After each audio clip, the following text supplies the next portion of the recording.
BRS పై మంత్రి Komatireddy Venkatareddy fire అయ్యారు. Outer ring road అమ్మిన చరిత్ర బీఆర్ఎస్ది అన్నారు.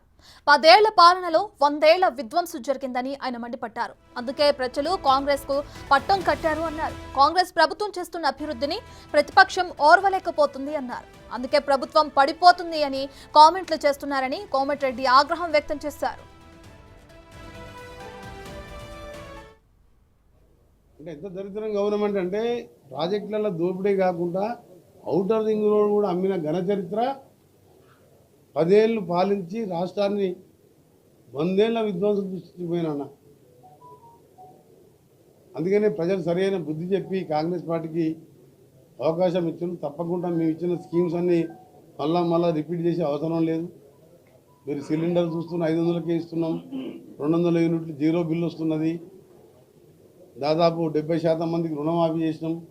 ఇంకా రైతు భరోసా, ఇంకా కొంతమంది రైతులకు డిసెంబర్ లోపు అవన్నీ కూడా చేసే కార్యక్రమంలో అందరం మినిస్టర్లం ముఖ్యమంత్రి గారి నాయకత్వంలో ఒక పైసా కూడగట్టుకుంటూ కార్యక్రమాన్ని చేస్తున్నాం.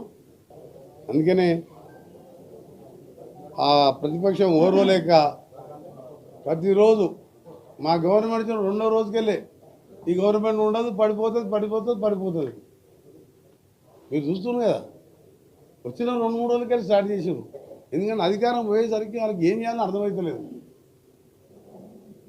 మీరు చూసింది నిన్న కలెక్టర్ని మీద దాడి చేయించే స్టేజ్కి పోయిందంటే, కానీ ఇవాళ అక్కడ మాజీ ఎమ్మెల్యే ఆ రౌడీ షీటర్ గతంలో రేప్ కేసులో ఉన్న ఒక టీఆర్ఎస్ బరాబర్ ఆ సురేష్ అంటాడు మా లీడరే ఒప్పుకోండి అంటుండే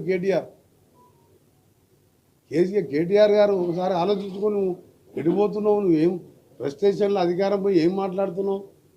15 ఏళ్ల కింద ఒక మైనర్ అమ్మాయి మీద రేప్ కేసు ఉండి వాళ్ళు మర్డర్ కేసులు రౌడీ షీటర్ బరాబర్ సురేష్ నా కార్యకర్తే మా లీడరే నన్ను కలిసిందని చెప్పే పరిస్థితికి వస్తే ఇక మీతో ఏం మాట్లాడాలి? నేను ప్రజలతో తెలంగాణ ప్రజలే ఆలోచించుకోవాలి.